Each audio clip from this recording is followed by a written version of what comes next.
Bonjour, je ne sais pas si tu es comme moi, mais je suis encore tout émerveillée de la fête de la Pentecôte. C'est encore la Pentecôte aujourd'hui, cette grande fête qui est la naissance de l'Église. Avec cette grande merveille, nous sommes une famille. C'est la naissance de notre famille. Nous avons été rassemblés dans une famille qui va durer jusqu'à la fin des temps. Pas juste jusqu'à la fin de ce siècle, ni le prochain siècle, non, jusqu'à la fin des temps, dans l'éternité. Nous sommes la famille Église, la famille de Dieu Père. Quel grand jour à la Pentecôte, l'Esprit que Jésus a remis au Père pour nous. Nous l'avons reçu à la Pentecôte. Et chaque année, c'est une grande fête, une grande célébration. Chaque année, l'Église réactualise pour nous, pour toi, pour moi, ce temps où l'Esprit Saint se répand à travers le monde et renouvelle notre cœur, renouvelle la face de la terre. C'est ça qu'on dit dans la séquence. Puis là où est l'enfant, la mère n'est jamais très très loin. Alors, aujourd'hui, nous fêtons encore une belle fête, Marie, mère de l'Église. Je pense qu'on ne se lassera jamais de fêter Marie, Marie sous tous ses aspects, la première sur ce chemin d'amour qui a dit oui de tout son être et qui n'a jamais, jamais, jamais repris son oui. Évidemment qu'elle était animée par la force de l'esprit, envahie par l'esprit. Elle a été Immaculée Conception. Mais quelle merveille d'avoir une telle mère. Et sais-tu que ça fait pas si longtemps que ça qu'on fête cette mémoire de la Vierge Marie, mère de l'Église. On l'a faite depuis 2018. C'est le pape François qui l'a instituée comme fête obligatoire. Mais notre histoire d'amour avec Marie, mère de l'Église, ça fait très longtemps qu'elle a commencé. Déjà, Saint Augustin, Saint Léon le Grand parlaient de Marie, mère de l'Église. Mais il a fallu attendre le 21 novembre 1964, au concile, à la fin du concile de Vatican II, vers la fin, pour que on proclame, on déclare la Vierge Marie mère de l'Église. Ça a été tout un cheminement pour que ça devienne officiellement Marie mère de l'Église.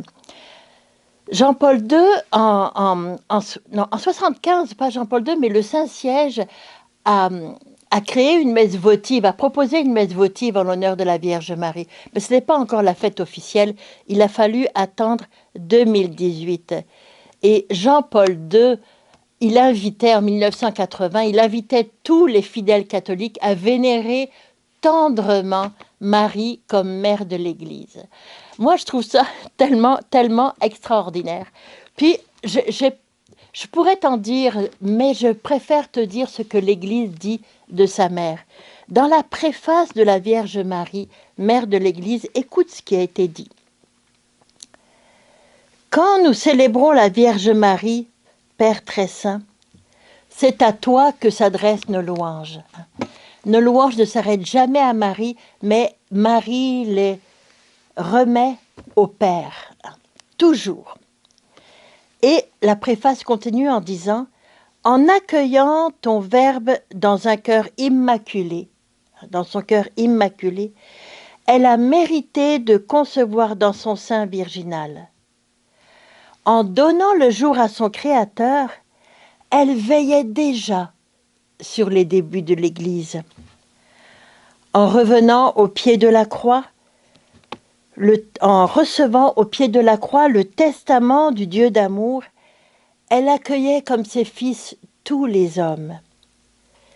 Elle accueillait tous les hommes que la mort du Christ a fait naître à la vie et à la vie divine. Quand les apôtres attendaient l'Esprit que tu avais promis, elle a joint sa supplication à celle des disciples, devenant ainsi notre modèle, le modèle de l'Église en prière.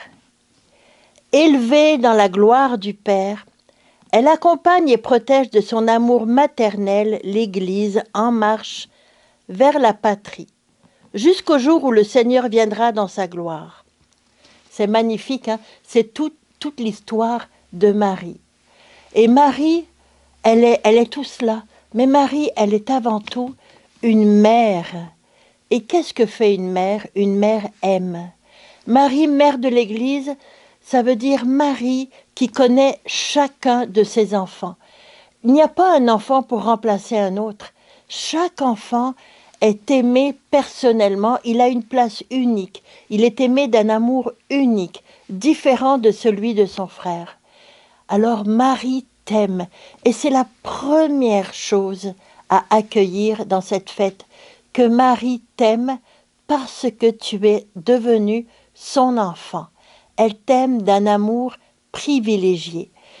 Puis, ce qu'espère toute maman, c'est être aimée de son enfant. Elle espère ton amour. Elle espère que tu sauras t'asseoir sur ses genoux, lui confier tes secrets, lui confier tes désirs, lui confier tes difficultés. Et Marie prendra soin de toi.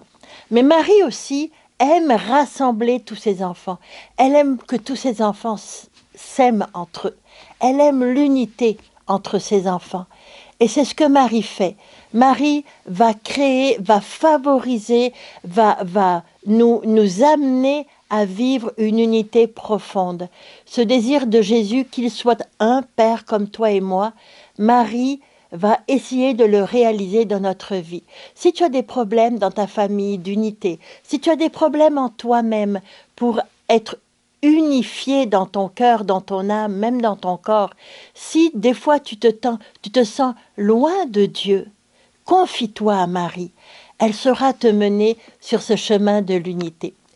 Puis pour terminer, je voudrais simplement te lire une prière, la prier avec toi, cette prière que le pape François faisait et que j'aime faire mienne et que j'espère que tu vas aimer faire tienne également.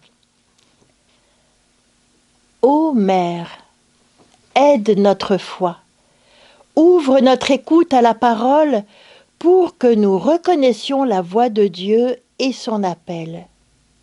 Éveille en nous le désir de suivre ses pas en sortant de notre terre et en accueillant sa promesse. Aide-nous à nous laisser toucher par son amour pour que nous puissions le toucher par la foi.